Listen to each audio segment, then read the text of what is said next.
The New York Jets are looking for a new GM. 3 names have come up, 2 of which have had interviews, and I want to give you guys a 4th one that I think the Jets should go after. Jets!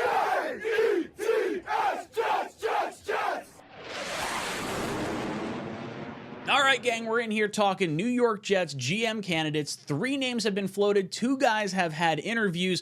I want to go through each of the candidates, give you guys my thoughts on them, and then also give you who I would think would be a really good fit for the New York Jets, or someone I would like to see the Jets kind of target, and I'll give you the reasoning for all that and whatnot. But without further ado, let's hop into the list. First and foremost, the name that the Jets met with already yesterday, this is, I guess Monday is when this came up, was Thomas Dimitroff, former Falcons GM.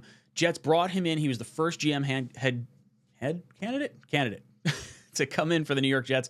He was a scout for the Chiefs, Lions, Browns, and Patriots. I do like that. I like the scouting background. I think that is where the Jets are going to go. You're not getting like some kind of like GM accountant who's good with contracts. I want someone who's actually good at finding good players.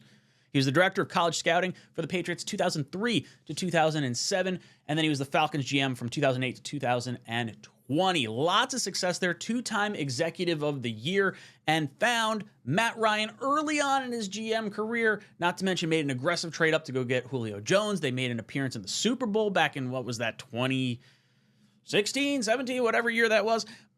So clearly this guy has had a winning pedigree. He does have a winning record overall. He was fired in 2020 after he and Dan Quinn, is that right? Yeah, Dan Quinn went 0-5 to start that season. So things kind of get stale. You have to rework some stuff.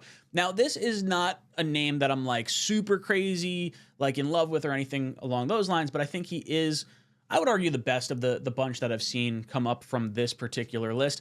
And this is someone who has success. He's been a GM in the past, so it's not like a first-time GM candidate. My knock against him, while he's super aggressive on the offensive side of the ball, the part that doesn't really make me feel great is the defensive side of the ball. And I know it's weird because we always have so much concern on the defensive side of the ball, and it's always our offense that sucks. But, like, legitimately, the Falcons' defenses over the course of this time, like, this is the 28-3 GM from that Super Bowl with the Patriots where they wound up losing. Like, the defense couldn't stop a runny nose.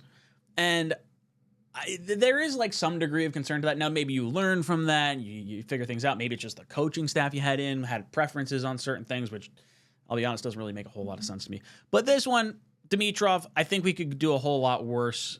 He would probably be my top candidate of the 3 that we're going to talk about. The next one came in for an interview today. That was Jon Robinson, former Titans GM. Scout for the Patriots from 2002 to 2008. That happens to overlap the time that Mike Vrabel was a player in New England. He was the college scouting director of college scouting for the Patriots 2009 to 2012. He was the director of player personnel for the Bucs 2013 to 2015, and Titans GM from 2016 to 2022. So the first thought people go to is this guy might attract Mike Vrabel, and to that I'd say, not so fast. This is a guy that had beef with Mike Vrabel.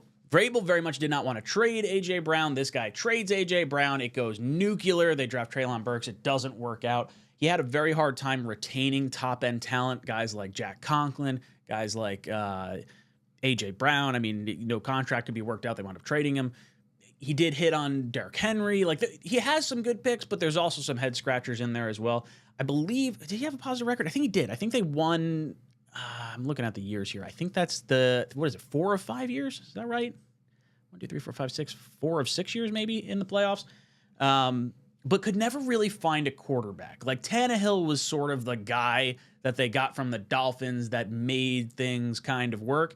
But everyone else just sort of flip-flopped around and floundered. So that would be kind of my knock.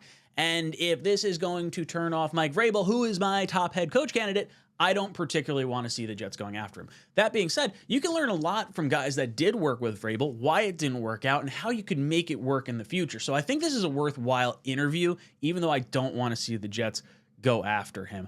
And then the third name, we heard he's going to interview this week through Adam Schefter, I believe it was, but I haven't seen anything as of yet, and that is Louis Riddick, the ESPN announcer. He was a player from 91 to 99, was a scout for the Redskins 2001 to 2007, Eagles scout in 2008, assistant director of pro personnel in 2009 for the Eagles, and then became the director of pro personnel from 2010 to 2013 with the Eagles. which means if that's right, I believe that was right in the wheelhouse of the Michael Vick era with Deshaun Jackson and like that crazy explosive team before they blew it all up with Andy Reid. And look, I'll be honest, this is like the last person I really want to see. I should say the last.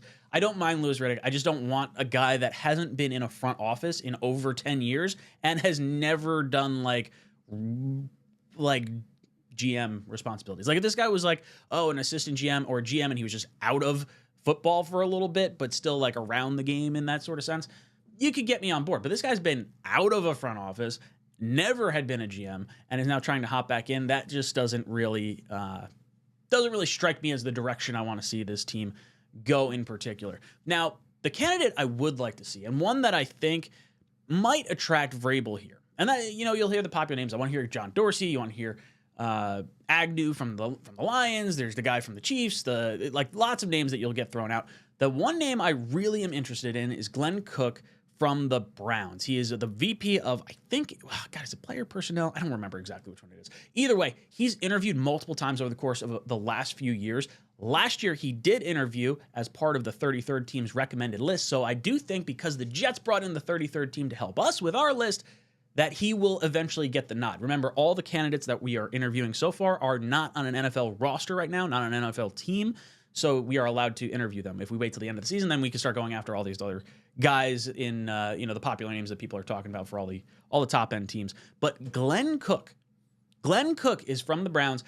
He's been with the Browns a very long time. He's got to see the turnaround of the Browns. Was there when the Baker pick was made, was there when the Deshaun Watson trade was made. So there's like a whole lot of stuff. It's not that he made those moves, but he understands like the dynamics that go into all of it. And the part that really gets me is that he interviewed for that Titans job back when Ran Carthon got the job. Now, remember, Carthon's still there. Him and Vrabel split up. And as soon as Vrabel leaves the Titans, he goes to the Browns, which oddly enough is where Glenn Cook is. So I think in my mind, Vrabel wanted to be somewhere near a GM that maybe he wanted. I have no data to back this up, but just a vibe check on myself is to think, oh man, that guy didn't get the job for the Titans. Well, you know what? I did kind of like that guy. I'm going to go follow him over there. And then when Vrabel says who you hire is going to depend on how I feel about this particular job, that's a little tip of the hat to me if I do say so myself. And there's a lot of things to like about the potential Browns and them coming over to the New York Jets. Primarily, obviously, Vrabel, the GM could come over, and then maybe their former left tackle, or will be a former left tackle at some point, Jedrick Wills. We need a right tackle. There's no guarantee that Morgan Moses is going to stay healthy long term. I'd love to bring him back. But if you could bring in on a cheap one-year deal, Jedrick Wills, who was, he had the whole issue this year of making a business decision when he didn't feel he was 100%, and then they benched him, and it was this whole weird thing. He's been a left tackle the entire year, or entire career in the NFL. But he was a 3-year starter at right tackle at Alabama. So I think if you wanted to try a cheap one-year deal instead of drafting like maybe a highly touted guy, the guy that was the number 10 pick in the draft, the same year we took Mekhi Becton, who had a pretty good season up until like the last 2 years, that's someone I would roll the dice on. Not to mention, it could make a lot of sense. If we're bringing Rodgers back and like Vrabel's coming, like Vrabel's the guy we want. Like we heard earlier today, we want Vrabel. Vrabel's top of the list. And then I can go into all the coaching staff and like other places you can kind of go. But Glenn Cook's the guy I'd like to see. Like to see that. If we're not going to get like, those top echelon Chiefs guy, who his name is escaping me right now, Agnew. There's going to be a whole bunch of names that get thrown out there. But those are the 3 that we've gone over so far, and this is the guy that I'm kind of landing on that I do hope we get an interview with at some point. So let me know your thoughts in the comment section down below. And as always, go Jets. Now, I do want to bring your attention.